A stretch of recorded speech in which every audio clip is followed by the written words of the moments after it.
नमस्कार. मी प्रदीप केळुसकर. प्रदीप केळुसकर या यूट्यूब चॅनलवर तुमचं सहर्ष स्वागत. आजची आपली कथा आहे बा देवा महाराजा. एक सूचना: या कथेतील सर्व पात्र व प्रसंग संपूर्णतः काल्पनिक आहेत. कोणत्याही सत्य घटनेशी तसे जीवित किंवा मृत व्यक्तीशी संदर्भ आढळल्यास तो निव्वळ योगायोग समजावा. आजची आपली कथा आहे बा देवा महाराजा. प्रभाकर आपल्या पानपट्टीच्या स्टॉलमध्ये छोट्या गादीवर बसला होता. विचाराचे थैमान डोक्यात सुरू होते. गेले 2 तास एक सुद्धा गिऱ्हाईक फिरकले नव्हते. मात्र स्वतः प्रभाकरने गेल्या 2 तासात 8 पाने तंबाखू खाऊन मोठ्या पिचकाऱ्या गादीच्या खाली मारल्या होत्या. प्रभाकर विचार करत होता, समोरच्या भगवानने काय जादू केली कोण जाणे.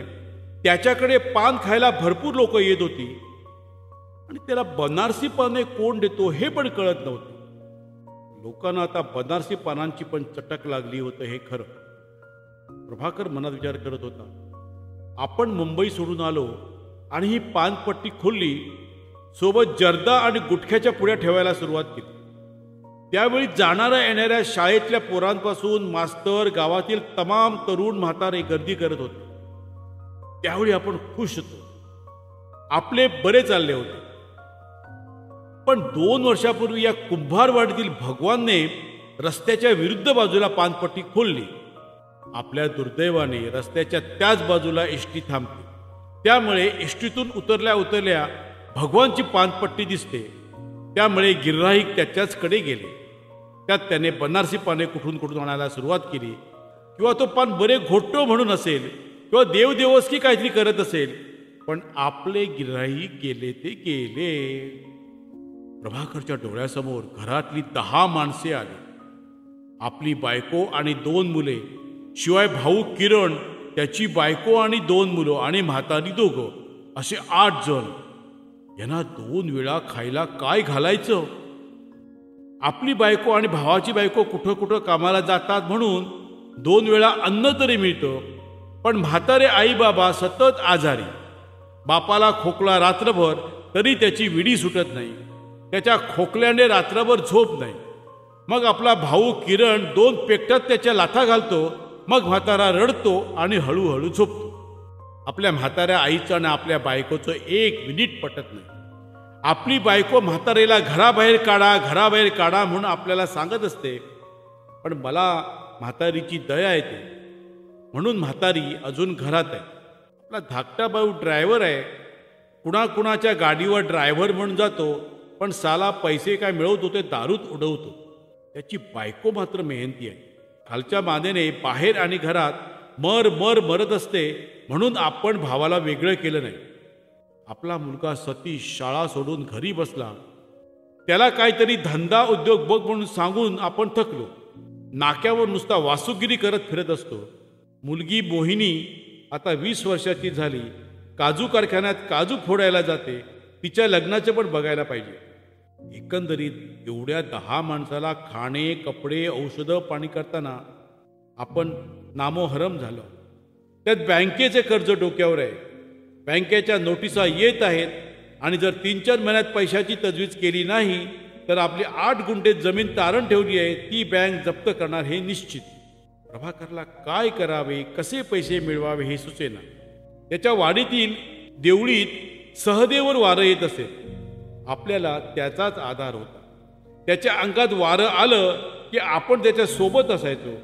त्याने अंग सोडलं की तो धाडकन पडायचा, तेव्हा आपण त्याला मागून पकडायचो.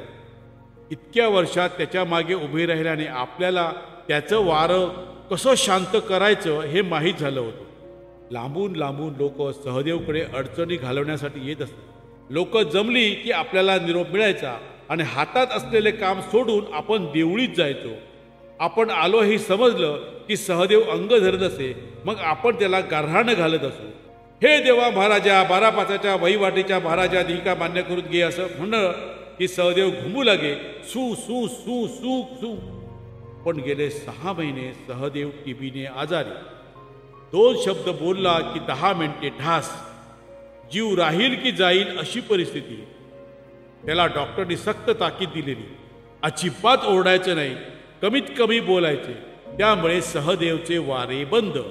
म्हणजे लोक सहदेवला 500 दिले तर आपल्याला 50-100 तरी देत होते, तेही बंद. प्रभाकरच्या मनात विचारांचं वारूळ उभं राहिलं. काहीतरी करायला हवं. एवढ्यात त्याचा मुलगा सतीश सायकलवरून आला. बाबानू, एक आयडिया असा. त्या दिवशी कणकवलीत गेलंय तेव्हा बघलंय सगळे पानपट्टीवाले ना मटको घेतात. म्हणजे काय करूकच नको, लोक सांगतील तो आकडो आणि त्याच्यावर लावतील ते पैसे लिहून घ्यायचे. त्याचो कागद वसंता देतलो. सबंध दिवसाचा हिशोब वसंताचा माणूस घेऊन जातलो. कोणा किती पैसे लागले त्याचो हिशोब वसंताचाच माणूस देतलो. ते आपणाक जेव्हा आकडो लागतलो तेव्हा द्यायचे. आपणाक 10% कमिशन, म्हणजे 5,000 जमले तर 500 गावतले. प्रभाकरच्या तोंडाला पाणी सुटले. काही न करता एवढे पैसे मिळणार? हल्ली सगळेच मटको खेळतात. ड्रायव्हर, कंडक्टर, कामगार, रिक्षावाले, शिक्षक, शेतकरी, दुकानदार सगळे. रोज जर 20,000ची बीट आली तर दिवसाला 2,000. दुसऱ्या दिवशी वसंताचा माणूस येऊन मटक्याच्या स्लिपी देऊन गेला. कल्याण आणि वरळी, ओपन आणि क्लोज याची माहिती देऊन गेला. अर्थात प्रभाकरचा मुलगा सतीश हा मटका खेळत होता, त्यामुळे त्याला सर्व माहीत होते. त्याने मुलाला हाक मारली. सतीशने रिक्षावाल्यांना आम्ही मटका बीट घेतो असे सांगितल्यावर त्याच्या पानपट्टीमध्ये लोक येऊ लागले. हळूहळू ही बातमी सर्वांना समजली आणि पुन्हा एकदा प्रभाकरच्या पानपट्टीकडे माणसं जमू लागली. तिथे नुसती मटक्याची बीट कशी घ्यायची म्हणून ते पानं घेऊ लागले. त्यामुळे इतर बारीक सारीक वस्तू पण खपायला लागल्या. प्रभाकरचे पुन्हा बरे दिवस आले. ही मटक्याची बीट आपण आधीच का नाही घेतली याची रुखरुख त्याच्या मनाला लागली. आता कधी कधी प्रभाकर घरी थांबू लागला आणि त्याचा मुलगा सतीश आता दुकानात बसू लागला. आता प्रभाकरच्या पानपट्टीचे गिराईक वाढले, पण समोरच्या भगवानचे गिराईक घटले. भगवान मनातल्या मनात आश्चर्य करू लागला. हल्ली हल्लीपर्यंत माझ्याकडे येणारी गिराईक समोर प्रभाकरकडे कशी काय जाऊ लागली? त्याने काय देवाची ओवाळणी वगैरे केली की काय? त्याच्याकडे आलेले एक गिराईक त्याला म्हणाले, अरे तो मटक्याची बिटा घेता, वरळी आणि कल्याण तू घेऊन सुरुवात कर, म्हणजे तुझ्याकडे माणसं आहे त्यांनी. भगवानने वसंताशी संधान मारले आणि तो आता बीट घ्यायला लागला. त्यामुळे प्रभाकरची निम्मे गिराईके परत भगवानकडे गेली. त्यात पुन्हा प्रभाकरचा मुलगा सतीश याने हेराफेरी केली. एका शाळेच्या शिपायाला 1,600 रुपये लागले होते. वसंताच्या माणसाने ते पैसे सतीशकडे दिले आणि सतीशने ते पैसे जुगारात उडवले. शाळेचा शिपाई जेव्हा आपले पैसे मागायला आला तेव्हा सतीश दडून राहिला. म्हणून तो शिपाई वसंताकडे गेला आणि आपली स्लिप दाखवून पैसे मागू लागला. स्वतः वसंता प्रभाकरच्या स्टॉलकडे आला. वसंता, या शिपायाचे पैसे किती दिलंच नाही, आमच्या माणसाचे पैसे दिले ना? मग सतीश थरथर थरकर कापत म्हणाला, उद्या देते उद्या देते. पैसे खर्च झाले. वसंताने भर आवाजात सतीशच्या तोंडात 2 लाफा चढवल्या. तुका माहीत असा मा, हो जरी मटको असलो तरी सगळ्यात प्रामाणिक धंदो असा. नुसत्या कागदावर लिहून दिला असता, पण कोणाचे पैसे बुडणत नाही. तुझ्यामुळे माझा आणि मटक्याचं नाव खराब झाला. बापाशीक सांग, रात्रीपर्यंत पैसे नाही मिळाले तर गोळी मारून ठार मारतले. प्रभाकरला ही बातमी समजली. तो धावत धावत वसंताचे पाय पकडण्यासाठी आला, पण तोपर्यंत वसंता घरी गेला. प्रभाकरने परत 2 लता सतीशच्या पेकटात घातल्या. प्रभाकरला माहीत होते वसंता बोलल्याप्रमाणे करणार, तो गोळी घालायला मागे पाहणार नाही. प्रभाकर घरी गेला आणि बॅगेत लपवून ठेवलेले पैसे काढून त्याने वसंताच्या माणसाकडे पाठवले. परत प्रभाकर काळजीत पडला. त्याच्या डोळ्यासमोर 10 माणसांचे चेहरे येऊ लागले. इतक्या माणसांना 2 वेळा जेवण, शिवाय म्हाताऱ्याची औषधे, त्यात मोहिनीचे लग्न, काय करायचे? त्याच्या डोक्यात कल्पना आहे. आपल्या गावात आणि आजूबाजूला भाजी पिकते, मुळा, लाल माठ, चवळी. ही भाजी खरेदी करून तालुक्याच्या गावात विकली तर? त्याने मुलाला हाक मारली. जिला ह्यो धंदो काय चालणार नाही. इतक्या माणसाक 2 वेळा तोंडात घालून काय व्हाया तरी? काहीतरी धंदो पाणी करू व्हाया रे. तू असा कर, मी तुका भाजी घेऊन देतोय. तुझ्याकडे हैता फुरफुरा असा, त्याच्या पाठी भाजी बांध आणि सगळे बाजार कर. येताना मिरची, कोथिंबीर, टमाटे, आला काहीतरी हाड, तर आम्ही हय विकतील. तुझा काय मत? सतीश म्हणाला, होय बाबांनो, मी माझ्या गाडीवर भाजी घेऊन जाईन. त्या पैशातून थोडी मिरची कोथंबीर आणीन, बाकीचे पैसे तुमका परत देईन, परत भाजी घेऊ तुमका पैसे होईल ना. प्रभाकरने मनावर घेतलेत. गावात फिरून 1200 रुपयाची भाजी खरेदी केली. सतीशने भाजी गाडीच्या मागच्या बाजूला बांधली आणि गाडीला किक मारून तो निघाला. प्रभाकरला अंदाज होता, अंदाजे 1700-1800 रुपये यायला पाहिजे. त्यातील 200 रुपये पेट्रोल खर्च वजा केले तरी 400 रुपये फायदा. 3-4 बाजार केले तर आठवड्याला 1500 रुपये मिळायला हरकत नाही. म्हणजे महिन्याला 6000 रुपये कमीत कमी. पुढे अजून जास्त खरेदी करू. प्रभाकर पानपट्टी स्टॉलवर बसून झिलाची वाट पाहत होता. 4 वाजता मुलगा आला गाडी घेऊन. काय भाजी खपली बरे सगळी? मी म्हटलेले ना, आमच्या गावच्या भाजी खूप मागणी असता. किती इले पैसे? सतीशने खिशातून 600 रुपये काढून दिले. अरे इतकेच? बाकी भाजी रवली की काय? नाही बाबांनो, सगळी भाजी खपली. पण काय झाला, गावातलं वासू गावलो ना, तो म्हणाले बियर पिऊया म्हणून 4 बाटले बियर पिलो. त्याला 800 रुपये सरले, तरी चकण्याचे पैसे वाचून दिले. अरे म्हणजे भाजीच्या पैशाने तुम्ही दारू पिलात? नाही हो बाबांनो, बियर म्हणजे दारू नय. अहो काळ्या बाटलीतून गार पाणी असता. डोक्या बघा अगदी हलक्या होता. तुमका पण एक बाटली हाडले देव. अरे टिंबच्या माझे भाजीचे पैसे सरवलंस तू आणि वर सांगतस बियर म्हणजे दारू नय. अरे ते आता भाजीवाल्याक मी पैसे काय देऊ परत? तू आता सगळे पैसे माझे खर्च केलंस. असं म्हणून प्रभाकर रडू लागला. प्रभाकर परत चिंतेत पडला. संसार कसा चालवायचा, पैसे कसे मिळवायचे, कुठल्याच धंद्यात यश नाही. त्यात हा मुलगा बेजबाबदार, याला कशाचे काही पडलेले नाही. व्यस्ती झालाय, किती शिव्या घातल्या तरी निर्लज्ज. मुली मोहिनीच्या लग्नाचं बघायला हवं म्हणून बायको डोकं खाते आहे. भाऊ किरण आपल्यावर विसंबून, पण त्याची बायको मात्र मेहनती. एवढ्या माणसाला शिजवायचं काय? प्रभाकरला रात्र झोपेत. एक दिवस सकाळी 5 वाजता कोणीतरी दार ठोठावले म्हणून प्रभाकरने दार उघडले तर वाडीतला गणू. काय रे, सकाळी खय? अरे रात्री सादेव गेलो. अरे सादेव गेलो? मका कसा कळवलात नाही? रात झालेली हो, त्यात तुमका हल्ली झोप नसता म्हणून म्हटला पहाटे कळवूया. होय काय, बरा मी येते.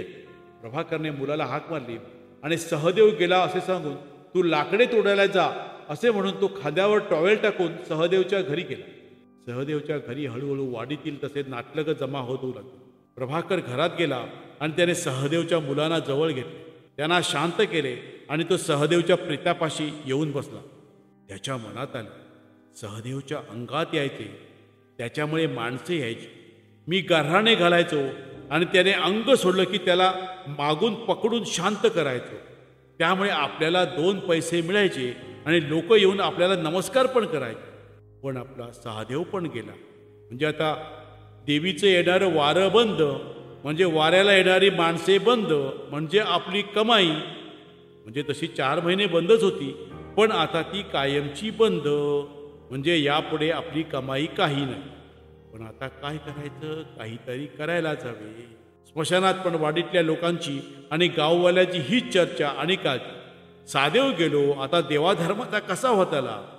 सगळ्यांच्या अडीअडचणीत सादेव होतो म्हणजे सादेवाच्या अंगातलं देव होतो. सादेवाच्या मुखातून देवच अडीअडचणी दूर करी. पण आता पुढे काय?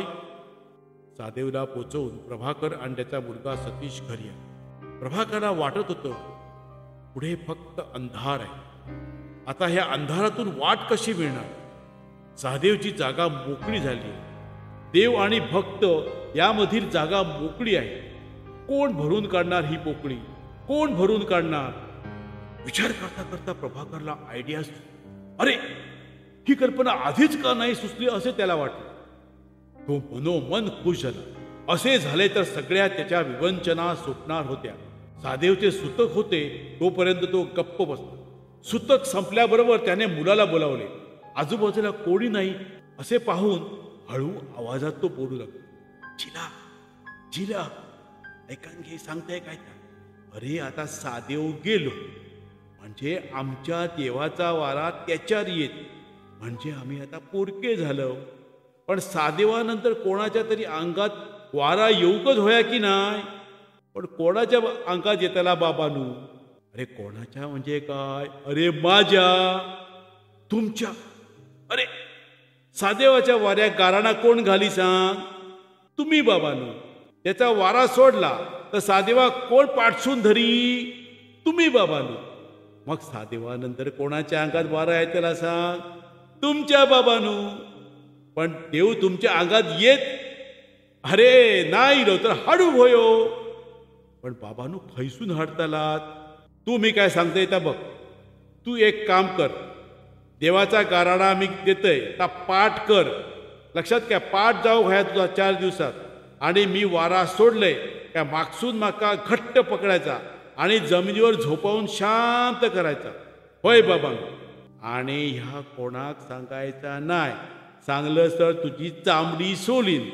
अरे हो, बिन पैशाचो धंदो असा माझ्यानंतर तुकाच गावतलो.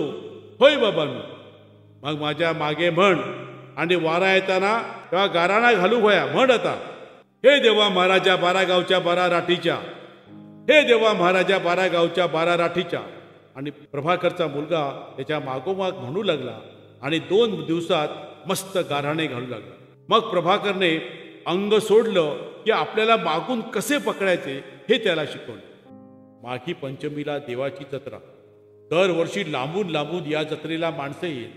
माहेरवाशिनी आपल्या मुलांना देवाच्या पायाखाली घालायला येत. चाकरमाने मुद्दाम मुलाबाळांना घेऊन येत.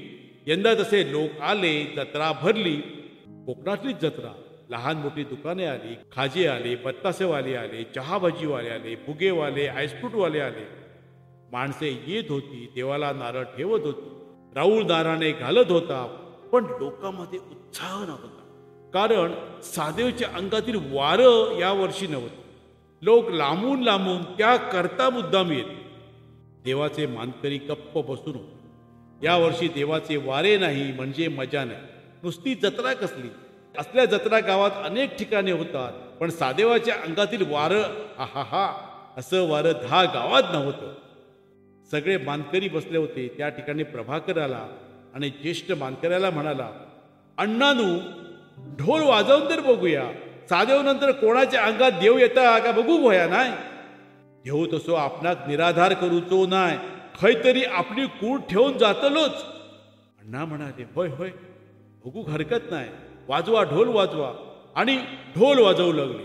ढुम ढुम ढुम ढुम ढुम ढुम ढुम ढुम. त्याबरोबर प्रभाकरचा मुलगा गाराणे घालू लागला. देवा महाराजा 12 गावच्या 12 राठीच्या.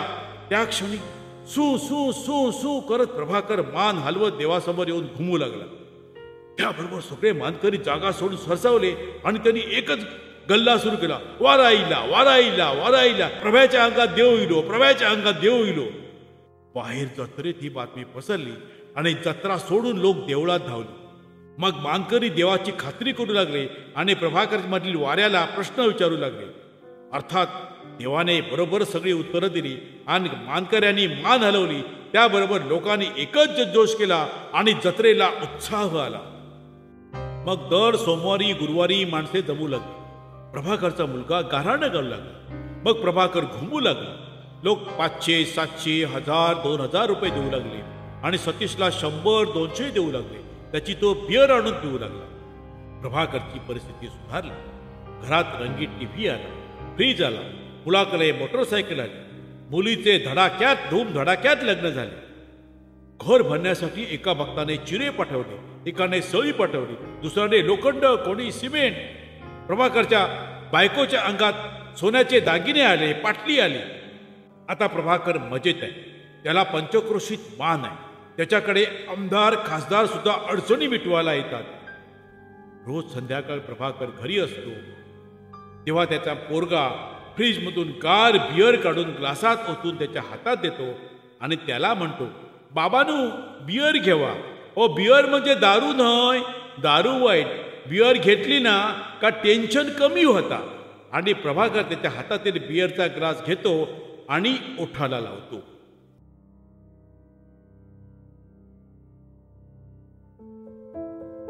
तर मंडळी, कशी वाटली ही माझी कथा? अशाच नवनवीन कथा ऐकण्यासाठी माझ्या प्रदीप केळुसकर या यूट्यूब चॅनलला सबस्क्राईब करा आणि बेल आयकॉन दाबा. आणि या तुमच्या बहुमोल कॉमेंट्स या व्हिडिओच्या कॉमेंट्स बॉक्समध्ये टाईप करा, लाईक करा आणि शेअर करा. धन्यवाद.